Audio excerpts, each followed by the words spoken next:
माता दी गाइस, कैसी है हमारी यूट्यूब फैमिली। आप लोग बिल्कुल ठीक होंगे, खुश होंगे, अपनी ज़िंदगी में मस्त होंगे। माता रानी सबको खुश रखें। सो गाइस, दोपहर के 12 बज रहे हैं। आज हमने सुबह से कोई वीडियो नहीं शूट किया है, क्योंकि हमेशा हमारे सुबह के ही ब्लॉग रहते हैं। तो हमने कहा सुबह के तो आज इतने काम हो गए थे कि पूछिए नहीं। कभी कभी होता है ना कि सुबह के अपने काम ख़त्म ही होने का नाम नहीं लेते हैं। तो यहाँ पर 3 दिन से कपड़ों की धुलाई चल रही थी। आज ना अच्छे से कवर वगैरह सब सूख गए हैं। तो पहले ना डबल बेड की रजाई में कवर चढ़ा देते हैं।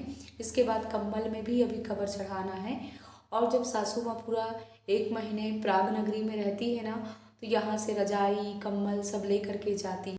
तो इस तरीके से हम बराबर से करते जा रहे हैं और सासू माँ बैठ करके आराम से खींचती जा रही हैं। तो हम चढ़ा लेते हैं यहाँ पर कवर, और मीना भी आ रही हैं। इसके बाद ना सासू माँ बोल रही हैं कि इनका मोहकड़ भी सिलना है।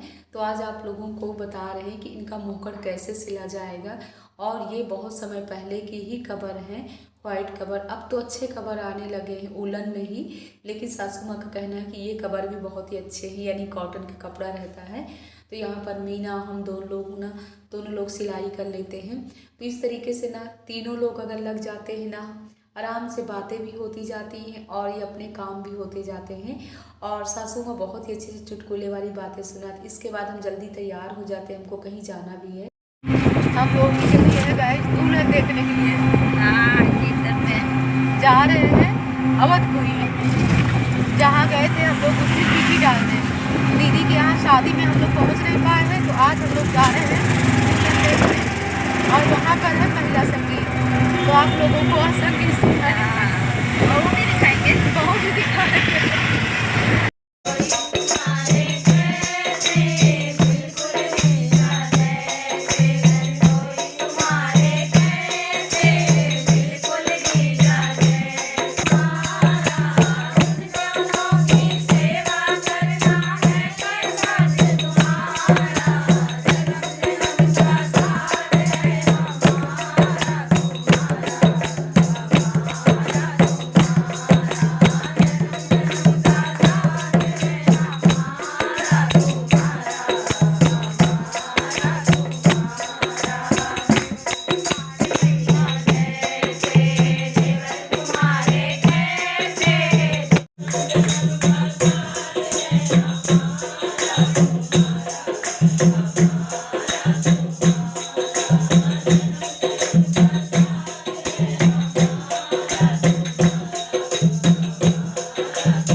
दीदी जी के यहाँ ना आज दुल्हन की मुंह दिखाई की रस्म थी।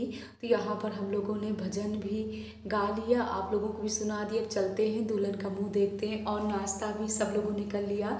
सो गाइस, ये देखिए कितनी प्यारी दुल्हन है, और सच बताए ना इतनी सुंदर लग रही थी। दुल्हन भी देखिए, और देखिए कितना सुंदर गिफ्ट भी मिल गया हम लोगों को। हमारी दीदी की मेहरबानी। हमेशा हमारी दीदी खुश है। बहुत सुंदर है, बहुत प्यारी है।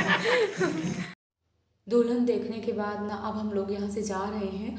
और इस समय ना इतनी शादियाँ हैं, लेकिन शादी में तो हम कहीं भी नहीं रात में जा पाते हैं, क्योंकि बच्चों के ना इस समय पेपर चल रहे हैं। और बच्चों को छोड़ करके जाना ना तो बहुत ही मुश्किल का काम है। बड़े हो गए हैं बच्चे, लेकिन अगर छोड़ के जाओ ना तो ये लोग आराम से टीवी फ़ोन देखते रहते हैं। तो बस यहाँ से इसीलिए जल्दी ही यहाँ से निकल रहे हैं, जल्दी करते हैं पहले ओला। तो देख बस हम लोग यहाँ से निकल लिए हैं।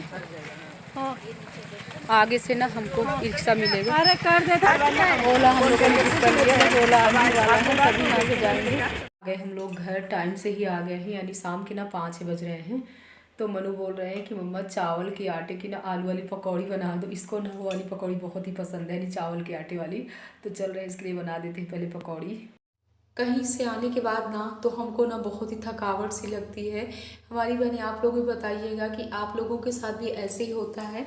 अगर हम घर में रहते हैं तो काम करते रहते हैं तो ज़रा सा भी थकावट नहीं लगती है, लेकिन अगर कहीं बाहर निकल जाते हैं फिर वहाँ से आने के बाद ना हमको अपने घर के काम करना पड़ता है ना, तो ऐसे लगता है कुछ समय के लिए थोड़ी आराम करो, इसके बाद ही काम करो। और इस समय ना फिर से हमारे शरीर में शॉलिंग जैसे आ रही है, हमको थोड़ा ध्यान देना पड़ेगा, क्योंकि इस समय ना हम मॉर्निंग वॉक में भी नहीं सुबह निकल पाते हैं। तो यहाँ पर हमने 1 कटोरी चावल का आटा लिया था, उसमें ना थोड़ी सी नमक डाले थे, ज़्यादा कुछ भी नहीं डाले थे। सिंपल तरीके वाली ये पकौड़ियाँ हैं। और पतले पतले ना आलू कट कर लिए थे। तो ये वाली ना एकदम से कुरकुरी वाली पकौड़ी बनती हैं, और ये वाली पकौड़ी ना मनु को और गोविंद को बहुत ही पसंद आती हैं। सो गाइस, ये देखिए इस तरीके से कुरकुरी वाली। और हमने जब बताया कि वहाँ पर हमने दीदी के यहाँ मंगौड़े भी खाया और नमकीन, बिस्किट और समोसे वगैरह भी खा लिया। इस समय ना सिर्फ इसीलिए हमारा थोड़ा ज़्यादा ही पेट बढ़ रहा है। और यहाँ पर शाम को ना 7 बज रहे थे। माँ भगवती की आरती करके जैसे हम खाली हुए तो हमारी चाची जी आ गई थी, पास में ही रहती हैं। तो हमारी यानी चचिया सास हैं, सासू माँ से मिलने आई थी। इनको पता चला कि सासू माँ हमारी आ गई हैं, तो सासू माँ से मिलने आई हैं और प्रसाद लेने आई हैं। हमारी चाची ना बहुत ही अच्छी हैं, यानी जहाँ पर रुचि का मकान है ना वहीं पर हमारी चाची जी का भी मकान है। तो हम बोल रहे हैं कि चाची पकौड़ी बना देते हैं, बोली नहीं तुम परेशान मत हो। तो यहाँ पर हमने चाची को चाय बनाया है और चाची के पास बैठ कर के बातें कर रहे हैं। सो गाइज, आज का ब्लॉग ना एकदम से छोटा सा ब्लॉग, इस ब्लॉग का एंड कर रहे हैं। जय माता दी गाइज, हर हर बोले।